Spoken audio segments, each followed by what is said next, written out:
Assalamualaikum warahmatullahi wabarakatuh. Bismillahirrahmanirrahim. Alhamdulillahilladzi hadana li hadza wa ma kunna linahtadiya laula an hadana Allah. Nahmaduhu wa nasta'inuhu wa nastaghfiruhu wa natawakkalu alayh.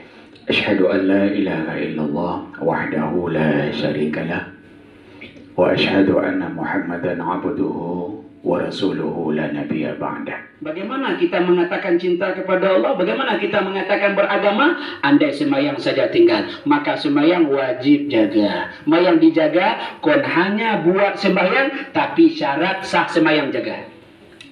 Bagaimana cara menjaga semayang? Dalam semayang itu ada 3 rukun. Ada rukun kauli, ada rukun kalbi, ada rukun kauli, ada rukun fi'li.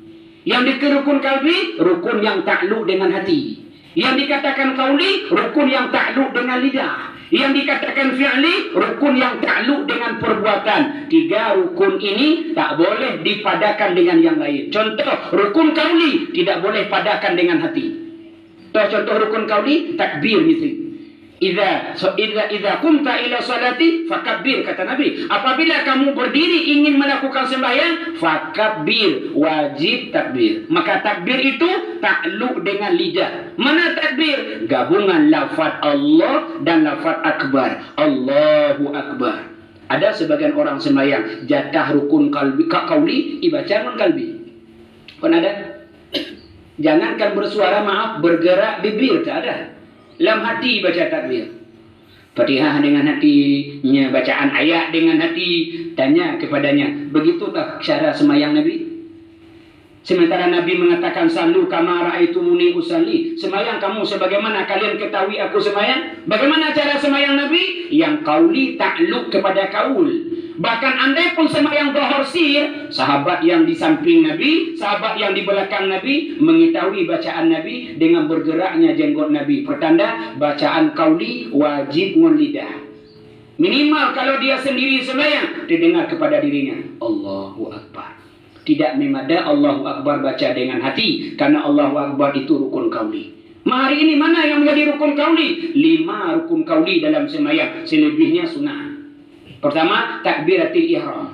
Allahu Akbarnya rukun semayang.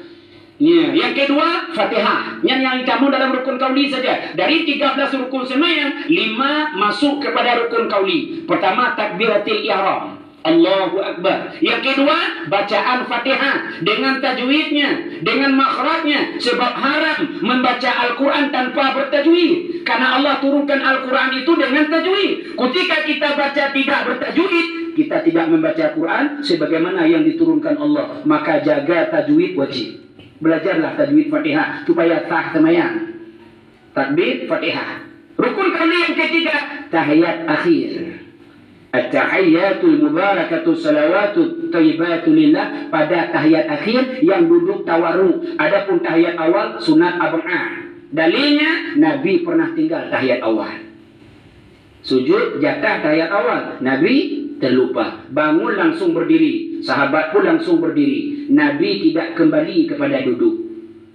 4 rakaat Nabi sembahyang, sebelum salam Nabi tutup dengan sujud sahwi. Selesai innaka hamidum majid, selesai tahiyat akhir, Nabi sujud 2 kali, namanya sujud sahwi. Kenapa Nabi sujud sahwi? Tahiyat awal tinggal. Artinya tahiyat awal bukan rukun. Andai rukun, Nabi akan tambah rakaat. Nabi akan kembali kepada tahiyat awal. Makiranya Nabi tidak kembali, pertanda tahiyat awal itu bukan rukun semayang, tapi sunat ab'ad. Posisinya seperti kunut pada semayang subuh. Andai tinggal, ditajbir dengan sujud sahwi. Maka yang menjadi rukun, takbir, Fatihah, tahiyat akhir.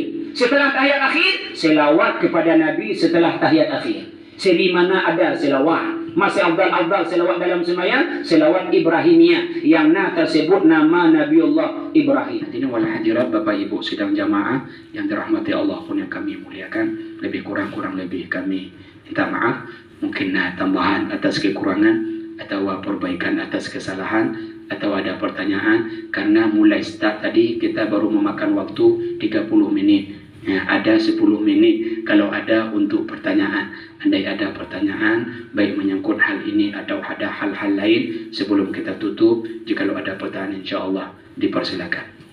Terima kasih atas waktunya diberikan. Kami tidak akan memanjangkan mukadimah lagi.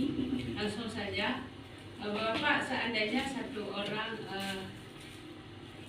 sakit, Pak, katakanlah udah pakai tipes, dalam keadaan kotor, itu bisa dia salat apa enggak seperti itu? Begitu aja. Karena gini Pak kan, orang sakit itu nggak bisa bangun soalnya. Udah terbaring kan? Karena kan itu najis. Apa bisa dia salat? Apa sah? Apa bagaimana lah? Mungkin itu aja. Terima kasih. Pertanyaannya, orang sakit bagaimana? Sebelum kita jawab orang sakitnya, ada catatan, ada para catin di sini. Jangan nanti di hari resepsi tinggal temayang. Usahakan atur schedule waktunya itu, jangan make up sebelum dohor. Kalaupun sebelum dohor, bu selesai mampu lakukan dohor. Besar dosa ketika kita tidak sembahyang hanya putih make up.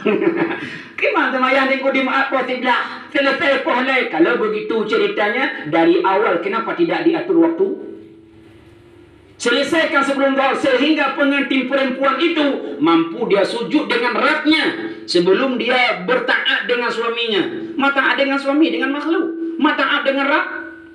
Nya gara-gara putih mang linto, putih mang jame, nya tinggal temayang wajib. Kiban cara temayang, la yukallifullahu nafsan illa wus'aha laha ma kasabat wa 'alaiha ma iktasabat. Tingkat mampu. Tidak mampu berwudu, tayamum. Jika mampu berwudu tapi tidak terlalu basah, bantu dengan orang lain. Ambilkan air, lapkan ke wajahnya, lapkan ke tangannya. Tingkat basah-basah saja. Lenyang pempes yang sudah terpakai tadi, wajib ganti kalau nyata sudah ada najis ketika ingin hadis Nabi. Man taraka salatan muta'ammidan faqad bara'a min zimmati Muhammad. Siapa yang tinggalkan satu sembahyang sengaja, lepas dia daripada tanggungan Muhammad. Tak dapat syafaat andai kita mati membawa dosa tinggal sembahyang. Dosa kewajiban yang lebih berat dari 7 petala langit dan 7 petala bumi. Hadanallah wa iyyakum ajma'in. Subhanallah wa bihamdihi, subhanakallah wa bihamdika, asyhadu an la ilaha illa ant, wallahu muwaffiq ila aqwamit thariq. Assalamualaikum warahmatullahi wabarakatuh.